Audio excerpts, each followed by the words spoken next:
Alright, let's talk a little bit about Parshas Vayechi. We mentioned before this story about Benjamin from the Bible, the son of Jacob, the son of Yaakov Avinu, being a werewolf, according to one of our medieval rabbis. It's not a very well-known source. I think it was actually not even published for a long time. It was published from manuscripts.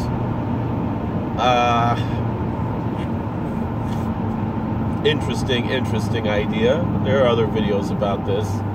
I don't need to really talk about it. But I've seen a lot of people interested in talking about this.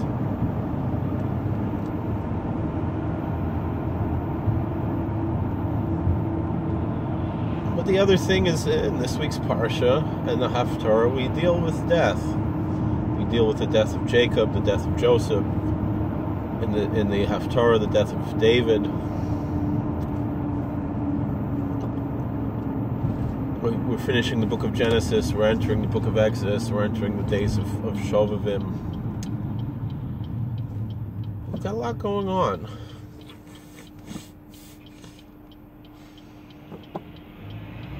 It's not simple. And, that's connected to kind of what we were talking about in the previous video about growing up.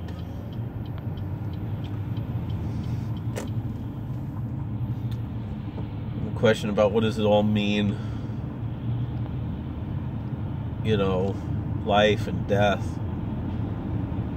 I think really the most powerful message that I like to preach about in this week's Parsha is when Joseph's brothers approach Joseph after Jacob dies, after their father Jacob dies, and they're like, he was just probably waiting for our father to die, and then he's going to take his revenge for us selling him into the,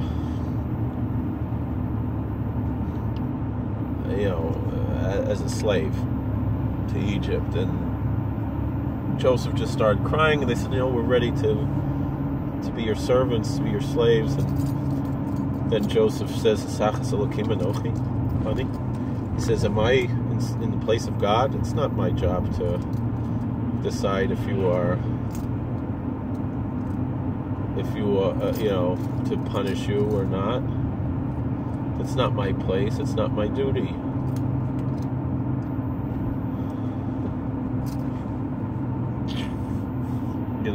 And you didn't send me here. God sent me here, like he said in last week's Parsha. Powerful message that God runs the world. We were talking about free will, the consequences of our actions, and, everything that happens is predetermined by God. But the thing is that, we don't always have to be the one to go and volunteer to do it, meaning someone else could have done it.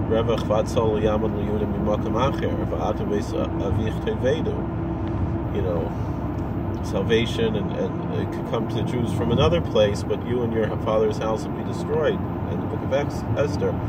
Meaning, the job is going to get done either way, but you don't need to be the one to do it. And if you're the one doing the good stuff, you're going to get rewarded for it. If you're the one doing the bad stuff, you're going to be punished for it. And we were discussing about how sometimes God doesn't let us we discussed this at work today in my sermon. It was more a schmooze today, sitting down.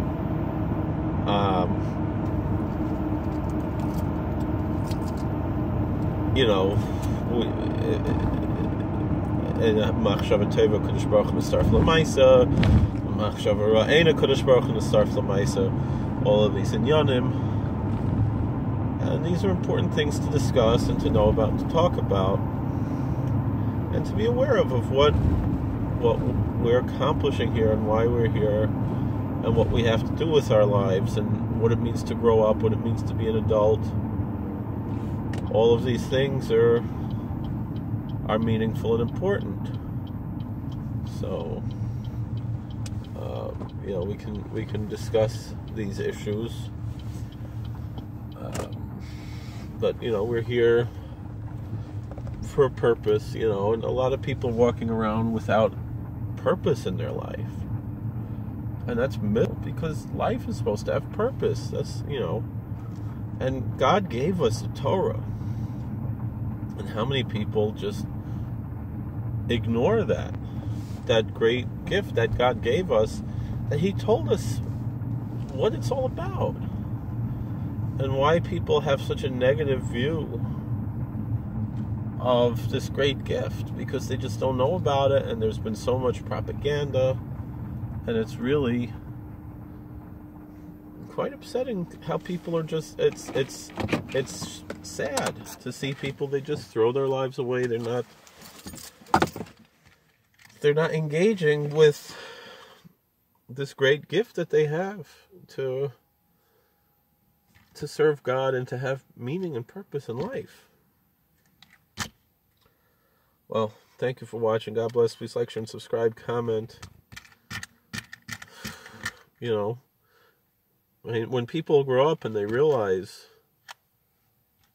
that life is not, we don't live forever, and you ask, well, what are you doing in this world? Why are we here? And you have to build self-worth and teach your children self-worth. It's interesting what Dennis Prager said. Someone called him and asked, how do I teach my children self-worth when I don't have any? And he said, you teach them just like if you were tone deaf, how you would teach them music. You just teach them. But he said you can get self-worth by, recognizing, accomplishing things in life, doing something. You see, I'm putting my payas back. I want to talk about one thing, though.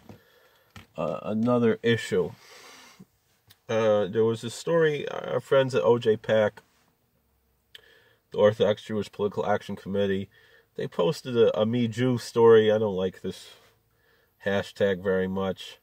And the guy saying how he was at a gas station in New Jersey, and the gas attendant made fun of him for having payas.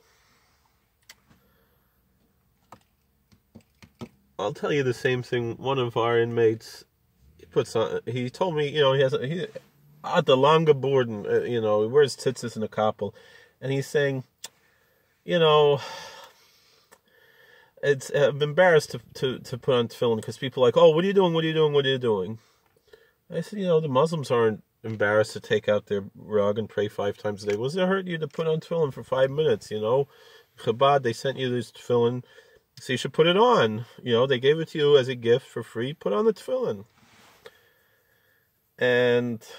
But you have an achrayus to them in addition to the mitzvah. And, I was talking to one of the chaplains about it, and the other chaplain said, well, this could be a teaching moment. Explain to him what tefillin are. Tell him what you're doing. Tell him, right now I can't talk, but I'll explain to you later. What does it hurt? And the same thing here. You could tell this person, I have my hair like this because it says so in the Bible, in the book of Leviticus. It's in your Bible too. When we do things like that, I think we're going to solve a lot of our issues. We have to be able to be open to talk to other people, explain to them in a very simple way. We're not necessarily proselytizing.